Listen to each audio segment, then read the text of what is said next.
Welcome to our series on how government agencies are accelerating innovation with data and analytics. I'm Wyatt Cash with Scoop News Group, and we're here today with Don Abney, Chief Technology Officer at Team Northwoods. Don, thank you so much for joining us. Thanks for the opportunity, Wyatt. So let me start by asking, what makes a data-led migration to the cloud? That is, where agencies can migrate and analyze data in the cloud. What makes that different from, say, migrating applications and other workloads to the cloud?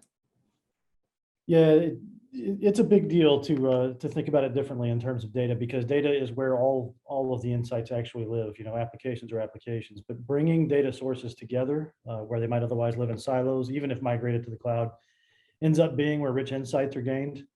And when I have data from disparate systems that is living side by side and can then have almost infinite computing power applied to it, ends up we can learn a lot of things. And in the public sector and some of the work our customers do, some of those things can be quite valuable. So can you talk to us about an example where the efforts of a public sector customer to migrate and analyze multiple data sets to the cloud led to new insights or innovations in serving that organization's constituents?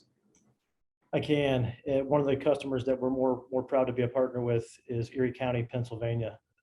They have about 180 employees that serve in the child welfare and adult protective services space over there, of varying different roles, from caseworkers, social workers, and on through office personnel. They made the choice to move quite a lot of data into the cloud as part of a migration away from primarily being a paper-based office. And so they scanned roughly 18 years worth of information into a digital format that was then analyzed, as well as brought in state case management system and a couple of other integrations to pool data together. And upon having the data ready and at their fingertips, we applied some application intelligence via some cloud tooling to that data. And we've been able to drive some pretty good results. The one that we're more proud of right now to report is that they've seen a 4% decrease in the number of children they've had to place in shelters or other care facilities outside of kinship or home-based placements. And when you think about that in terms of human beings, it's pretty impactful. And then, it all begins with get the data out of a dark box somewhere and put it in the cloud. Absolutely. Well, how does working with AWS and its partner community actually speed up the time to value for public sector customers, particularly in improving constituent services? The constituent, to a large degree, I would imagine, is not even aware that some of these very large efforts are taking place because they take so long to produce value that's visible. And a typical vendor engagement in the public sector, as you well know, can be quite a lengthy process. What's really interesting is when we have so many commoditized tools available to us in the cloud, we can produce point solutions pretty darn quickly.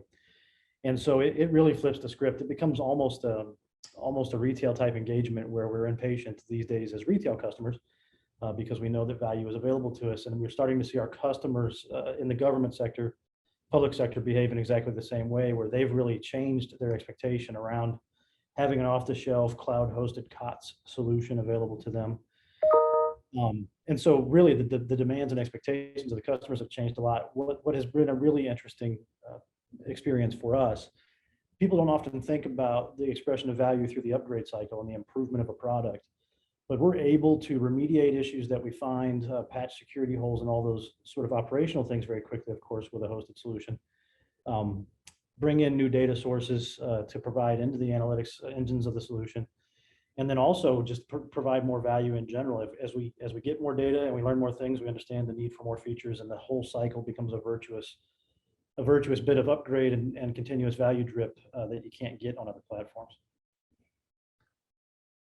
Well, and then lastly, Don, I'm kind of curious, how have the efforts of migrating and analyzing data to the cloud, again, this idea of data-led migration, how has that changed your customers' cloud strategies or larger priorities as they think about the cloud? Again, it allows them to have access to things they just haven't had access to in a while. And once you prove to folks that these things can be done, their data can be housed in the cloud in a secure, in a good stewardship sort of a manner, It changes their expectations. It broadens their scope of possibilities. And all of a sudden, these folks who have always been in the news as people who should have known something start to believe that they can know the things that the public would expect them to know. So, you move all your data and you go, gee, that's neat. And then you realize you can apply almost unlimited computing power to it. And it just changes the whole set of things that you might expect. And it's really nice in some of the public sector customers that we serve to see them go from a place of perceived constraint and maybe perceived helplessness to a place where there is hope. And they're going to stay on the job and doing the important work that they do because they know that help is on the way. Data is on the way, and analytics are on the way to help them with that. Well, Don, Abney, thank you so much for taking a few minutes to share those examples and your insights on how data-led migrations is helping public sector agencies with us today. It is my pleasure, and thanks so much for having me.